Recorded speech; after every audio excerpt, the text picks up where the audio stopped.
Okay, now it's acceleration due to gravity.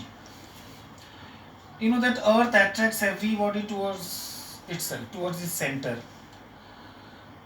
So the acceleration due to the Earth's gravitational pull is called acceleration due to gravity, and that's constant. That's more or less uniform, and that is symbolically we use g. In case of a normal acceleration, we use the letter a, but if it is acceleration due to gravity, we use g.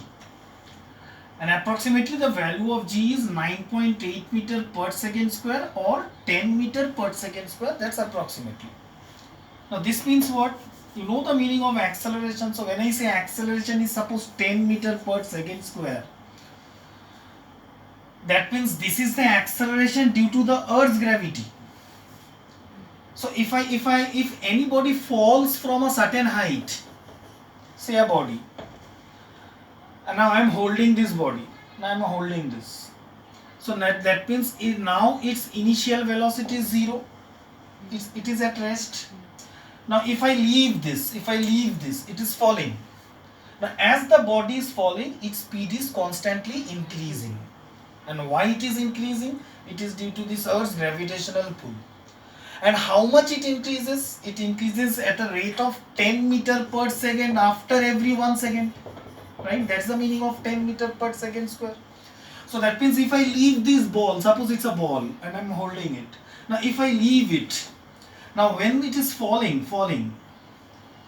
in slow motion, if I understand that at the fall, after 1 second of fall, the speed of this ball will now become 10 meter per second or 9.8, but for convenience I am taking 10.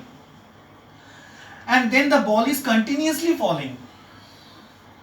Now that means again as the ball is falling, then in the next second, that means 2 seconds, after 2 seconds, from starting to this, now the 2 seconds, that means after 1 second from this point, again when the ball reaches here, now its speed will become 20 meter per second.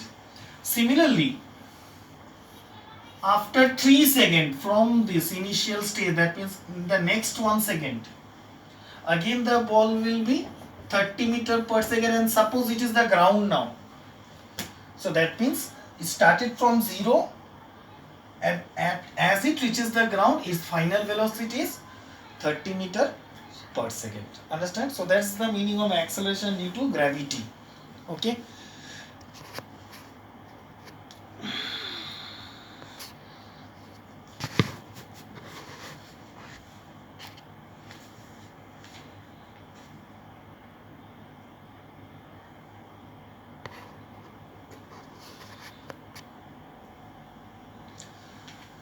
Now similarly, if we throw an object upward, in that case what happens? Retardation occurs, right? The speed will decrease because the earth pull the body downward and I am throwing the body upward.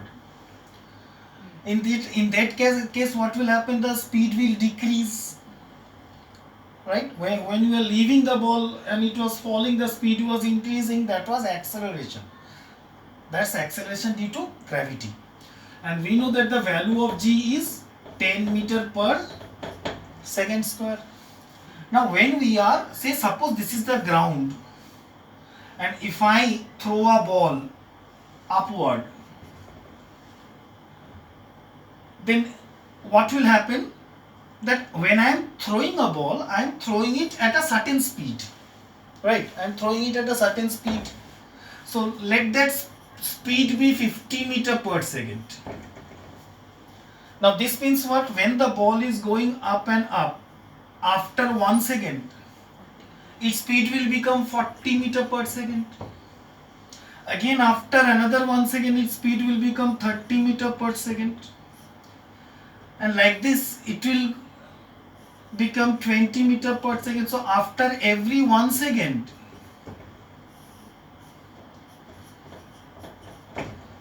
and you know the ball will not continuously go up. A time comes, the ball stops. Now when the ball will stop?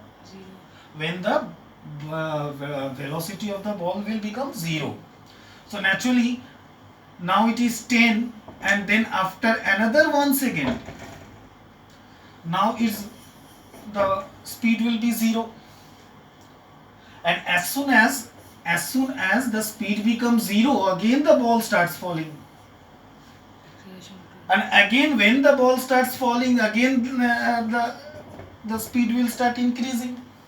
So again from 0, again after 1 second it will become 10, after 2 seconds it will become 20, 30, 40, and again finally it will reach to my hand at the same speed as I have thrown. And now if you can see that while going up from 50 to 0 it took 5 seconds. So that means the ball reached to the greatest height at 5 seconds. And naturally from the greatest height to the ground again it will take the same time. That's so that means when it is going up there is retardation, and in that case we say that the value of g is what?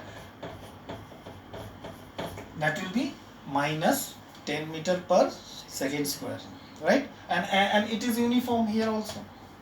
Okay, so that's the meaning of acceleration due to gravity, and this is in fact you can say that retardation due to gravity is also 10, right?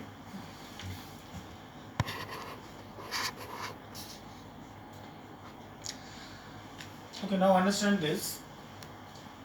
Now suppose you have two bodies, body A whose mass is 50 kg and body B whose mass is just 1 kg. That means this is a very heavy body, this is a very light body. Now if both are at same height from the ground, and if I leave these two bodies at the same time, then which body will reach to the ground quickly? Now most of the time students say, sir, this body will reach to the ground at the same time. But in fact, both the body will reach the ground at the same time. It is due to that acceleration due to gravity is constant for everybody. And acceleration does not depend on mass. The acceleration due to gravity never depend on mass. Now you can understand from here. Now suppose here in this case, this body, the initial velocity is 0. In this case also initial velocity is 0. After 1 second its speed will become 10. After 1 second its speed will also become 10. After 2 seconds its speed will become 20. After 2 seconds this speed will also become 20. And after 3 seconds, suppose it's reached to the ground and at a 30 meter per second, the velocity. But remember, after touching the ground, its velocity again becomes 0. But it is just before touching the ground, the velocity becomes 30. So that means altogether after how much taken? 3 seconds. Here also the velocity of the body will become 30.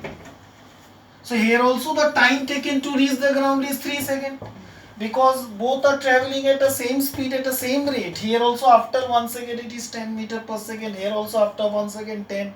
After 2 seconds its speed is 20. After 2 seconds speed is 20. After 3 seconds it is 30, and after 3 seconds it is 30. So that means if a heavy body and a light body both fall at the same time, so both are left at the same time, they will reach to the ground at the same time. And this has been in fact experimentally proved by Galileo, by that the feather and ball experiment. Galileo has left feather and ball from the Tower of Pisa to explain that both the ball and the feather falls at the same time, but provided there is no air current, no air, because if the body is very light, then the air disturbs it. It is due to that upthrust of the air it is decreasing. But if I do both the object, if I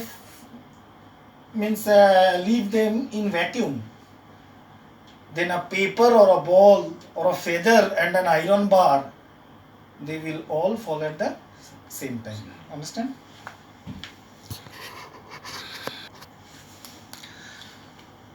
Okay, now it's also important to know that value of G is maximum at the poles, North Pole and South Pole, and minimum at the equator.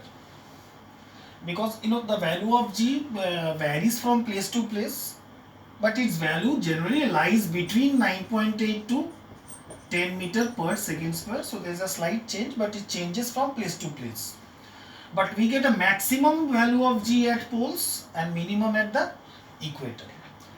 Also, the value of G decreases with height from the surface of the earth and also decreases with depth from the surface of the earth. That means if you go on a mountain top, the value of G will decrease compared to the surface of the earth, and if you go to a mine, say coal mines or a cave, then also the value of G will be less than the surface of the earth. So that means if I say we are at the surface, so if from the surface if I go up, the value of G will decrease. So this is the surface of the earth. We generally live on the surface of the earth. So suppose this is a mountain. So when we climb up from mountain, with respect to the surface of the earth, the value of G will decrease. Means as we go higher and higher, the value of G will decrease.